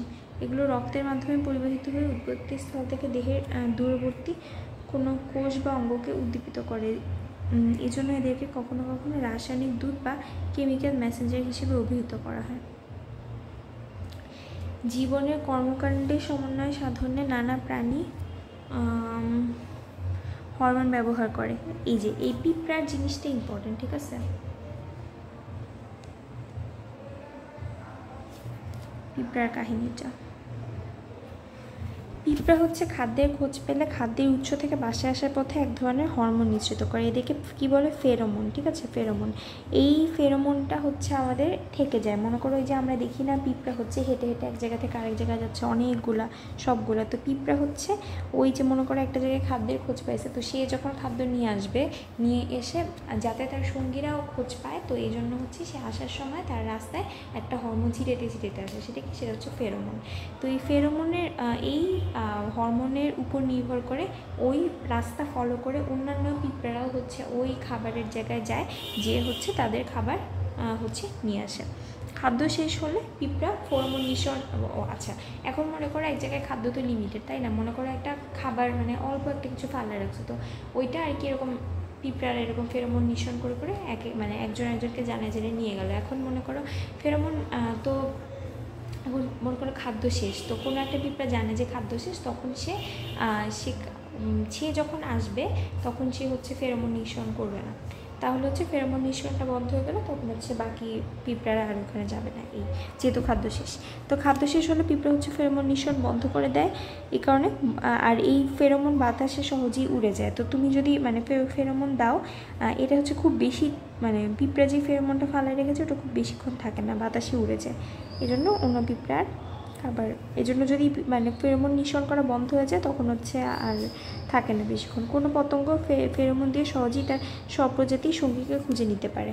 এই ফেরোমন দিয়ে হচ্ছে প্রজাতি চেনা যায়। হ্যাঁ, ফেরোমন মোটামুটি সব এই ইসেতেই থাকে, বাট এটা দিয়ে প্রজাতি চেনা যায়। দেখা গেছে কোনো কোনো পতঙ্গ বাতাসে ফেরোমন নিশ্চিত করলে 2 থেকে 4 কিলোমিটার দূরে তার সঙ্গীরা আকৃষ্ট হয়।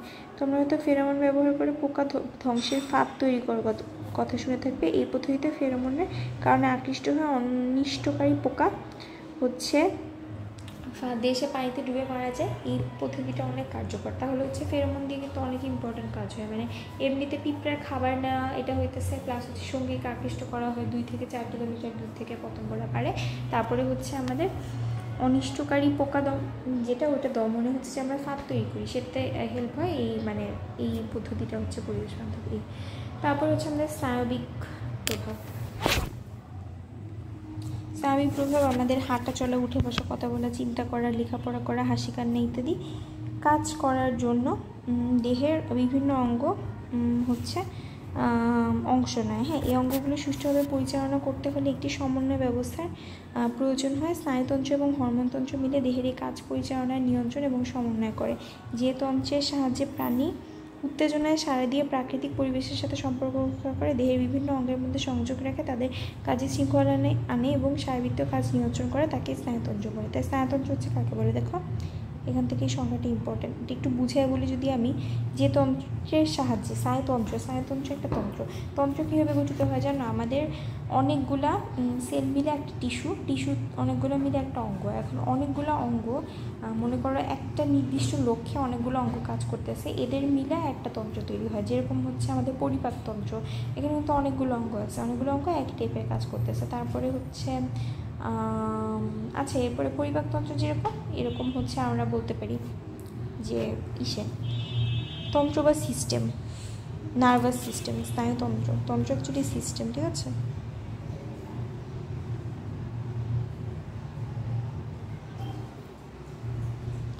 স্নায়ুতন্ত্র হচ্ছে নার্ভাস সিস্টেম। তারপরে হরমোনতন্ত্র কিন্তু হরমোনাল সিস্টেম বললাম। আচ্ছা, এখন দেখো এরপরে যদি আমরা আগাই, যে তন্ত্রের সাহায্যে মানে যে এই তন্ত্রের সাহায্যে হচ্ছে প্রাণী উত্তেজনায় সাড়া দিয়ে প্রাকৃতিক পরিবেশের সাথে সম্পর্ক রক্ষা করে। তো ফার্স্টলি কী হবে, মনে করো একটা মশা এসে কামড় দিছে, তো একটা উত্তেজনা আমরা পাইছি, তাই না? উত্তেজনায় সাড়া দিয়ে প্রাকৃতিক পরিবেশের সাথে সম্পর্ক রক্ষা করে, কারণ এটা তোমার প্রকৃতির একটা এলিমেন্ট, মানে তোমার আশেপাশের জিনিস থেকে এই এসে কামড় দিছে, আমরা এটাকে মারবো, তো গেল। তো এই প্রাকৃতিক পরিবেশের সাথে সম্পর্কটা রক্ষা হইতেছে আমাদের এই প্রাণী মানে উত্তেজনায় সাড়া দিয়ে, ঠিক আছে। তারপর দেহের বিভিন্ন অঙ্গের মধ্যে হচ্ছে সংযোগ করে, খালি কিন্তু এই মশা মারার কাজই না, প্লাস আমাদের দেহের বিভিন্ন অঙ্গের মধ্যে সংযোগ করে, এটাও ইম্পর্টেন্ট, যেটাও আমাদের স্নায়ুতন্ত্রের মাধ্যমে হচ্ছে। আমরা তো সেটাই পাচ্ছি, কিন্তু সবই হচ্ছে। তাদের কাজে শৃঙ্খলা আনে এবং শারীরিক কাজ নিয়ন্ত্রণ করে, তাকে স্নায়ুতন্ত্র বলে, ঠিক আছে। গেল কোঅর্ডিনেশন করে আর কি। আমাদের সারা শরীরে বিভিন্ন কাজের ভিতর সুসংবদ্ধতা আনার জন্য লক্ষ লক্ষ কোষের কাজের সমন্বয় সাধন বা কোঅর্ডিনেশন করতে হয়। দেহের বিভিন্ন অঙ্গের কাজের সমন্বয় সাধনের জন্য স্নায়ুতন্ত্র অত্যন্ত গুরুত্বপূর্ণ ভূমিকা পালন করে। গেল আমাদের দেহ চলে পরিবেশের উদ্দীপনায় সারা জাগানোর ফলে। দেহের বাইরের জগৎ হলো বাহ্যিক পরিবেশ এবং ভিতরের জগৎ হচ্ছে অভ্যন্তরীণ পরিবেশ। বাহ্যিক পরিবেশের উদ্দীপক হলো আলো, গন্ধ, স্বাদ, স্পর্শ, এগুলো আমাদের চোখ, নাক, কান, জিহ্বা, ত্বকের অনুভূতিবাহী স্নায়ুতন্ত্রে উদ্দীপনা যোগায়। আবার অভ্যন্তরীণ পরিবেশের উদ্দীপক হলো চাপ, তাপ এবং বিভিন্ন রাসায়নিক বস্তু, এরা অভ্যন্তরীণ অঙ্গের কেন্দ্রমুখী প্রান্তে উদ্দীপনা সৃষ্টি করে। এই দুই ধরনের উদ্দীপককে অনুভূতি কিংবা কেন্দ্রমুখী স্নায়ুতে তাড়না সৃষ্টি করে। তাড়না হচ্ছে মস্তিষ্কে পৌঁছে। আচ্ছা, এখানে অনেক কঠিন আমি জানি, তোমাদের লাগতেছে, বাট এটা খুবই ইজি ব্যাপার। আচ্ছা চলো, আমি এখন একটু বুঝিয়ে দিলে ক্লিয়ার হয়ে যাবে। আমাদের দেহ হচ্ছে পরিবেশে উদ্দীপনায় সারা জাগানোর ফলেই চলে, ঠিক আছে। কারণ আমরা ওই যে বিভিন্ন জিনিস, আচ্ছা একটু বুঝতেছই, হ্যাঁ, কারণ পরিবেশ থেকে আমরা বিভিন্ন ধরনের উদ্দীপনা পাই, সেটার উপর বেস করে আমরা বিভিন্ন অ্যাকশনস করি, এর মাধ্যমে আমাদের দেহ চলতেছে। দেহের বাইরের জগৎ হলো বাহ্যিক পরিবেশ, আর ভিতরের জগৎ অভ্যন্তরীণ পরিবেশ। এখন বাহ্যিক পরিবেশ থেকেও কিছু উদ্দীপক আছে যেগুলো হচ্ছে আমাদের এই মানে উদ্দীপনা দিচ্ছে, আবার কিছু অভ্যন্তরীণও আছে। এখন বাহ্যিক পরিবেশ থেকে কী কী উদ্দীপক আছে আমরা দেখি, আলো, গন্ধ, স্বাদ, স্পর্শ, এগুলা। হ্যাঁ, কারণ আলোটা তো বাইরেরই, তারপর একটা গন্ধ পাচ্ছি আমরা, গন্ধের কারণে, ঠিক আছে, ওই উপাইস কাজ করতেছি, তো হচ্ছে এটা কিন্তু গন্ধ আমাদের একটা বাহ্যিক, তাই না। তারপরে স্বাদ, কিছু খাওয়ার কারণে আমরা স্বাদ পাচ্ছি, এটাও বাহ্যিক। তারপরে স্পর্শ, এটাও টাচ, বাইরের থেকে আসতেছে। তারপরে হচ্ছে হ্যাঁ আর মনে করো গন্ধ, মনে করো আমাদের যদি গন্ধটা ভালো না লাগে, আমরা হচ্ছে নাক চেপে ধরতেছি, তাই না? তো এই কাজগুলো কেন হচ্ছে? কারণ হচ্ছে আমাদের কারণ এই বাইরের থেকে একটা উদ্দীপকের কারণে আমাদের এই ইফেক্টগুলো হলো। তারপরে টাচ, কোনো একটা কিছুতে হচ্ছে, মনে একটা গরম কিছুতে হাত লাগছে, হ্যাঁ, তো তুমি ওখান থেকে হাত সরাই নিবা, এটা বাহ্যিক একটা ইসের কারণে হতেছে। এখন আচ্ছা, এখানে আবার তাপও চলে আসে। আচ্ছা যাই হোক, এখন এগুলো আমরা কী দিয়ে ফিল করি দেখো? চোখ, নাক, কান, জিহ্বা, ত্বকের অনুভূতিবাহী স্নায়ুতন্ত্রে উদ্দীপনা যোগায়। আমাদের মানে এই পঞ্চ ইন্দ্রিয় যদি আমরা বলি, চোখ, কান, নাক, জিহ্বা, ত্বক, ঠিক আছে? এখন এই পাঁচটাই পঞ্চ ইন্দ্রিয় আমরা বলি, কারণ হচ্ছে এখানে ইন্দ্রিয় মানে হতেছে আমরা ফিল করার মতো এখানে রিসেপ্টার্স থাকে। তুমি যদি কোনো ওই যেটা আমি বলতেছি যে গন্ধ, স্বাদ, স্পর্শ, এইসব তো আমাদের আগে একটা সেন্সেশন, মানে এখানে এই উদ্দীপকগুলোর কারণে হচ্ছে আমাদের উদ্দীপনার সৃষ্টি হচ্ছে। এই উদ্দীপনাগুলো রিসিভ করতে পারে খালি এই জায়গাগুলো, সব জায়গায় কিন্তু পারে না। এই জায়গাগুলোর মাধ্যমে এই যে চোখ, নাক, কান, জিহ্বা, তো এই ইসের মাধ্যমে হচ্ছে আমরা পাচ্ছি। পাওয়ার পরে কী হইতেছে? এগুলো হচ্ছে আমাদের উদ্দীপনা হচ্ছে আমরা পাচ্ছি গেল। এরপরে অভ্যন্তরীণ পরিবেশ উদ্দীপক কী কী আছে? চাপতাপ, বিভিন্ন রাসায়নিক বস্তু, হ্যাঁ, চাপতাপ, বিভিন্ন রাসায়নিক বস্তু অভ্যন্তরীণ পরিবেশ উদ্দীপক। আচ্ছা, আমি এখানে তাপের কথাটা বলে ফেলছিলাম, বাট তাপ হচ্ছে আমাদের অভ্যন্তরীণ, ঠিক আছে ব্যাপার। এই অভ্যন্তরীণগুলো হচ্ছে অভ্যন্তরীণ অঙ্গে কেন্দ্রমুখী প্রান্তে উদ্দীপনা সৃষ্টি করে। এই ধরনের এখন তাহলে আমরা দুইটাই বুঝলাম, দুইটা কীভাবে হচ্ছে আমাদের উদ্দীপনা সৃষ্টি করতেছে। দুই ধরনের উদ্দীপক অনুভূতি কিংবা কেন্দ্রমুখী স্নায়ুতে তাড়না সৃষ্টি করে। এই তাড়না মস্তিষ্কে পৌঁছে মস্তিষ্ক সিদ্ধান্ত নেয় আজ্ঞাবাহী বা মোটর। আচ্ছা, তো দেখো আমাদের মস্তিষ্কে পৌঁছায় এই একটা সেন্সেশন, এগুলো গেল, ঠিক আছে? মস্তিষ্কে পৌঁছানোর পর মস্তিষ্ক হতেছে ডিসিশন নিবে কী করা লাগবে। তো এই ডিসিশনটা নিয়ে এসে কী করবে? ডিসিশনটা নিয়ে মনে করো মশা এসে বসছে, এখন আমাদের মস্তিষ্ক পর্যন্ত সিগন্যালটা গেছে যে মশা এসে হাতে বসছে, তো মশা কামড়াচ্ছে, তো আমরা কী করবো? কী ডিসিশন নেবো? যে মশাটাকে তাড়াতাড়ি সরাইতে হবে বা মারতে হবে, তাই না? তো এটা আমাদের মস্তিষ্ক ডিসিশন নেওয়ার পরে আমাদের হচ্ছে আজ্ঞাবাহী বা মোটর স্নায়ু আছে। আমরা হচ্ছে সামনে দেখবো যে মোটর আর সেন্সরি এই দুই টাইপের স্নায়ু থাকে, আবার মিক্সড থাকে। তো মোটর কী কাজ করে? এই যে মনে করো এই ডিসিশনগুলো অ্যাপ্লাই করবে, এটা মোটর এই আজ্ঞাবাহীকে বলে। তো বললে কি হয়? আজ্ঞাবাহী ওই মোটর স্নায়ুর মাধ্যমে আমাদের এই পেশিতে, হাতের মনে করো পেশিতে বা গ্রন্থিতে হচ্ছে সাড়া জাগতেছে, জাগার কারণে আমরা ওই মানে এসে কমান্ড দিচ্ছে, ওই মোটর দিয়ে কমান্ডটা আমাদের আরেক হাতে পৌঁছাইতেছে, এই আরেক হাতে পৌঁছানোর কারণে আমরা মশাটাকে মারতেছি, এই হইতেছে কাহিনী, ঠিক আছে? এখন তাহলে হচ্ছে আমাদের এই পর্যন্ত গেল। এই পর্যন্ত আমার মনে হয় বেশি ফালতু পড়া, সামনের পড়াগুলো তোমরা ইনশাল্লাহ এনজয় করবে, ঠিক আছে? কারণ আমার কাছে ভালোই লাগতো। দেখো এর সামনে আমি খুব বেশি আজকে পড়াবো না, বাট আমরা হালকা একটু ওভারভিউ দেখি স্নায়ুতন্ত্রের, হ্যাঁ।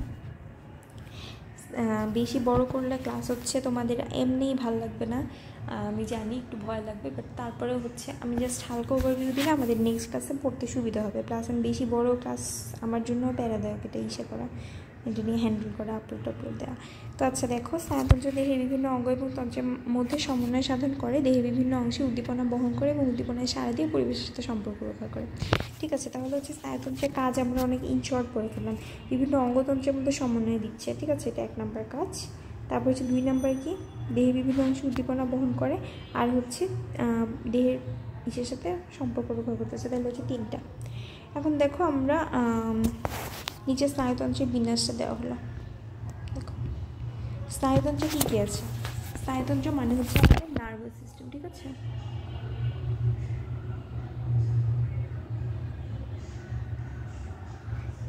এখানে হচ্ছে আছে আমাদের কেন্দ্রীয় স্নায়ুতন্ত্র বা সিএনএস, আর হচ্ছে আমাদের পিএনএস, ঠিক আছে? পেরিফেরাল নার্ভাস সিস্টেম আর সেন্ট্রাল নার্ভাস সিস্টেম। পেরিফেরাল প্রান্তীয়, ঠিক আছে? আর হচ্ছে আমাদের সেন্ট্রাল নার্ভাস সিস্টেম কেন্দ্রীয়। এখন কেন্দ্রীয় স্নায়ুতন্ত্রে কী কী আছে? একদম মেইন 2টা জিনিস। কী কী? আমাদের ব্রেইন আর স্পাইনাল কর্ড, হ্যাঁ। ব্রেইন আর স্পাইনাল কর্ড মানে হচ্ছে মস্তিষ্ক সুষুম্না কাণ্ড। তো আমরা কিন্তু কী জানি যে মাথার মধ্যে ব্রেইন থাকে আর নিচে একটা লম্বা আমাদের সুষুম্না কাণ্ড থাকে, এই 2টা জিনিস হচ্ছে মেইন গেল, এরা কি সেন্ট্রাল নার্ভাস সিস্টেম। এরপরে দেখো পেরিফেরালটা আসলে বড়।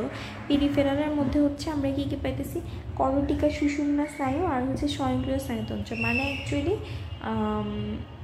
ক্রেনিয়াল নার্ভ আর ইসে তো। আচ্ছা যাই হোক, এটাই পড়ো, মানে একটু কঠিন করে লিখছে আমি জানি, কিন্তু তোমাদের ওটা বলে লাভ নেই, ইংলিশে কিন্তু এটাই পড়তে হবে, কারণ তোমাদের দিতে তো এটাই হবে। করটিকা, এখন দেখো করটিকা সুষুম্না স্নায়ু থাকবে, এছাড়াও স্বয়ংক্রিয় স্নায়ুতন্ত্র থাকবে, ঠিক আছে, পেরিফেরাল নার্ভাস সিস্টেমে। এই করটিকা সুষুম্না স্নায়ু কি, স্নায়ু মানে কি নার্ভ, হ্যাঁ, এর মধ্যে কি আছে করটিকা স্নায়ু আর হচ্ছে সুষুম্না স্নায়ু, হ্যাঁ। আর এই যে স্বয়ংক্রিয় স্নায়ুতন্ত্র, এর মধ্যে হচ্ছে সিম্প্যাথেটিক আছে, প্যারাসিম্প্যাথেটিক স্নায়ু, এই গেল। এটা দেখো এখানে যে ব্রেইন আর স্পাইনাল কর্ড, এটা মনে রেখো, কারণ তোমাদের আমি পেরিফেরালটা কত পড়াবে জানি না, বাট এটা পড়াবে, গেল। আচ্ছা, তাহলে হচ্ছে আমরা যদি স্নায়ুতন্ত্রের এমনি সেটা বলি, কী বলবো, স্নায়ুতন্ত্র এর মধ্যে হচ্ছে দুইটা জিনিস আছে, একটা হচ্ছে সেন্ট্রাল নার্ভাস সিস্টেম বা কেন্দ্রীয় স্নায়ুতন্ত্র, একটা হচ্ছে পেরিফেরাল নার্ভাস সিস্টেম প্রান্তীয় স্নায়ুতন্ত্র। তো কেন্দ্রীয় মধ্যে কি ব্রেইন স্পাইনাল কর্ড, প্রান্তীয় মধ্যে কর্টিকা সুষুম্না স্নায়ু, আর হচ্ছে আমাদের স্বয়ংক্রিয় স্নায়ুতন্ত্র। কর্টিকা সুষুম্না স্নায়ুর মধ্যে কর্টিকা স্নায়ু, আর হচ্ছে আমাদের সুষুম্না স্নায়ু আলাদা, আর হচ্ছে স্বয়ংক্রিয় স্নায়ুতন্ত্র সিম্প্যাথেটিক, প্যারাসিম্প্যাথেটিক, গেল। এরপরে দেখো কেন্দ্রীয় স্নায়ুতন্ত্র, তাহলে হচ্ছে যদি আমরা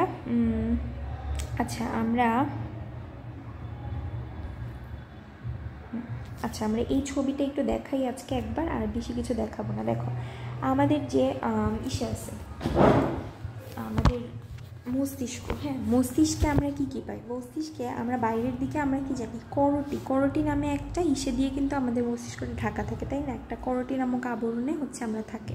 এরপরে হচ্ছে আমরা গেলে ফার্স্টে কি পাবো, ফার্স্টে পাবো আমরা অগ্র মস্তিষ্ক বা ফোরবেইন বা প্রোসেনসেফালন, এটাকে গুরু মস্তিষ্ক, আচ্ছা ওটা মনে হয় সেরেব্রামকে বলা আছে, যাই হোক ওটা বাদ দিলাম। এখন হচ্ছে এর মধ্যে দেখো মেইনলি হচ্ছে গুরু মস্তিষ্ক আছে, তো গুরু মস্তিষ্ক যেটা, গুরু মস্তিষ্ককে আমরা আরেকটা জিনিস বলতে পারি সেরেব্রাম, এই যে সেরেব্রাম, এই যে পুরা যে পার্ট, এই যে এগুলো হচ্ছে আমাদের সব সেরেব্রাম, ঠিক আছে। সেরিব্রামের মধ্যে আবার দুইটা ভাগ থাকবে, সেরিব্রাল কর্টেক্স, সেরিব্রাল মেডুলা, এটা তোমাদেরকে সামনে পড়াবো। এখন দেখো এরপরে কি আছে, এরপরে হচ্ছে আমাদের মধ্য মস্তিষ্ক হচ্ছে মিড ব্রেইন, হ্যাঁ, এই যে মধ্য মস্তিষ্ক, এই যে এই জায়গাটা মধ্য মস্তিষ্ক, মেইনলি কি এখানে হইতেছে মধ্য মস্তিষ্ক আছে, ঠিক আছে। তারপরে হচ্ছে এই যে এর পরের জায়গাটা থেকে এই যে এই জায়গাটা আছে না, এটা হচ্ছে পন্স, হ্যাঁ পন্স, এই যে পন্স। এরপরে কি, এরপরে হচ্ছে এই যে এই জায়গাটা, এটা হইতেছে আমাদের মেডুলা অবলঙ্গাটা। আর হচ্ছে এই যে পিছনে যে একটা ছোট্ট ইসের মতো অংশ, গোলা টাইপের, এই গোলাটা হচ্ছে আমাদের সেরিবেলাম, এবং এদেরকে নিয়ে পশ্চাৎ মস্তিষ্ক গঠিত, ঠিক আছে। আচ্ছা, আর সেরিব্রাম যে পড়ছিলাম অগ্র মস্তিষ্কে, এছাড়াও এই যে দেখো এখানে থ্যালামাস আছে, আবার হচ্ছে হাইপোথ্যালামাস আছে, এই যে এই জায়গায়, ঠিক আছে। এই যে থ্যালামাস আর হাইপোথ্যালামাসের মাঝখানে একটা রিজ থাকে, আমাদের তো হচ্ছে ওই যে মানে যেটা মানুষের ওটা দিয়ে পড়ায়, তো এই যে এখানে একটা রিজ দেখা যায়, হাইপোথ্যালামাস থ্যালামাসকে আলাদা করছে। তাহলে হচ্ছে আমাদের অগ্র মস্তিষ্কে কী থাকতেছে, সেরিব্রাম, একটা এই যে বিশাল সেরিব্রাম, তারপর হচ্ছে থ্যালামাস থাকতেছে, আর হচ্ছে হাইপোথ্যালামাস থাকতেছে, এটা হচ্ছে অগ্র মস্তিষ্কে। আর হচ্ছে আমাদের মধ্য মস্তিষ্ক, জাস্ট মধ্য মস্তিষ্ক থাকতেছে, এটা একটা খুব ছোটো পার্ট, এটা জাস্ট আমাদের ওই পন্স মেডুলা অবলঙ্গাটা মানে পশ্চাৎ মস্তিষ্কের সাথে মধ্য মস্তিষ্কে ইসে থাকে, মানে সরি গুরু মস্তিষ্কের সংযোগ রক্ষা করতেছে, বাট ছোটো হলেও এটা অনেক ইম্পর্টেন্স আছে, নেক্সট ক্লাসে সেটা পড়বো। আর হচ্ছে এরপরে সেরিবেলাম পন্স মেডুলা অবলঙ্গাটা পাচ্ছি, এটার মাধ্যমে হচ্ছে আমাদের কি পশ্চাৎ মস্তিষ্কটা গঠিত হচ্ছে। তারপরে দেখো এখানে এই যে আচ্ছা সুষুম্না কাণ্ডটা দেখা গেছে, এই মেডুলা অবলঙ্গাটা এখানে কিন্তু শেষ, তার এটা আরও আগেই শেষ, ফোরামেন ম্যাগনাম পর্যন্ত, এখানে একটা ছিদ্র আছে, এই ছিদ্র পর্যন্ত শেষ, ঠিক আছে। এরপরে হচ্ছে আমাদের এই যে এখান থেকে যে শুরু হচ্ছে, এটা হচ্ছে সুষুম্না কাণ্ড, তো গেল এই যে সুষুম্না কাণ্ড। তারপরে হচ্ছে দেখো আরেকটা ব্যাপার, এখানে হচ্ছে এই যে সাদা একটা জিনিস দেখতে পারতেছি না আমরা, এই জায়গাটাকে বলা হচ্ছে কর্পাস ক্যালোসাম, ঠিক আছে। তো আমি দেখি আরও ভালো ছবি পেলে ওটা দেখাবো। তারপরে এই যে এখানে দেখো, এখানে একটা ক্যাভিটির মতো আছে না, এগুলো হইতেছে এয়ার সাইনাস, হ্যাঁ। আমরা ওই যে পড়ছিলাম মনে হয় সাইনোসাইটিসের কথা, শ্বাস প্রশ্বাসের চ্যাপ্টারে মেবি, মানে এটা একটা রোগ, ওখানে সাইনাস পড়েছিলাম, এয়ার সাইনাস, তো এগুলোই হইতেছে air sinus, frontal air sinus, maxillary air sinus, nasal air sinus, আচ্ছা নেজাল বা প্যারানেজাল এয়ার সাইনাস এখানে থাকবে। আর এই যে করটি হচ্ছে আমাদের ব্রেইনকে পুরা হতেছে ঢেকে প্রোটেকশন দিচ্ছে আর কি। আচ্ছা, তো আজকে এ পর্যন্তই, তোমরা ভালো থাকো। অনেক দিন পর হচ্ছে আপু ক্লাস নিলাম, মাঝখানে তো অবনী ক্লাস নিয়েছে কয়েকটা, আপু একটু বিজি ছিলাম। তো ঠিক আছে, নেক্সট ক্লাসে হচ্ছে আমরা ইনশাল্লাহ কেন্দ্রীয় স্নাতন্ত্র পড়ে বাকিটা রিভিশন দিব। আরেকটা ব্যাপার হচ্ছে আমি এখান থেকে কোনো এইচডাব্লিউ আলাদা করিতেছি না, ওই যে একটু দিয়েছি, বাট যতটুকু পড়াইছি পুরাটা অবশ্যই অবশ্যই এবং অবশ্যই নোট করবা। এই চ্যাপ্টারে নোট করে মনে না রাখলে একবার যে বুঝে যাইতেছো এটা নিয়ে অনেক বেশি পরে প্যারা খাবা, মানে ভালো মতো যদি না বুঝে যাও বা নোট না করো, কারণ হচ্ছে এটা খুব ইম্পর্টেন্ট আর এটা নিয়ে প্যাচ লাগাবা। তো আশা করি তোমরা সবাই, আর এটা ভালো মতো বুঝলে কোনো ব্যাপারই না, তো দরকার হয় ক্লাসটা বারবার দেখো, বিভিন্ন স্পিড লিমিট দিয়ে হচ্ছে বারবার দেখো, বারবার দেখেও ভালো মতো মুখস্থ করে ফেলার চেষ্টা করো, নোট করে ফেলার চেষ্টা করবো। নোট আমি রিকোয়েস্ট করবো প্লিজ সবাই আপলোড করবে, হ্যাঁ ইনশাল্লাহ। আমি যাতে তোমাদের সবার নোট দেখতে পারি আপু অনেক খুশি হবো। ঠিক আছে, আসসালামু আলাইকুম সবাইকে।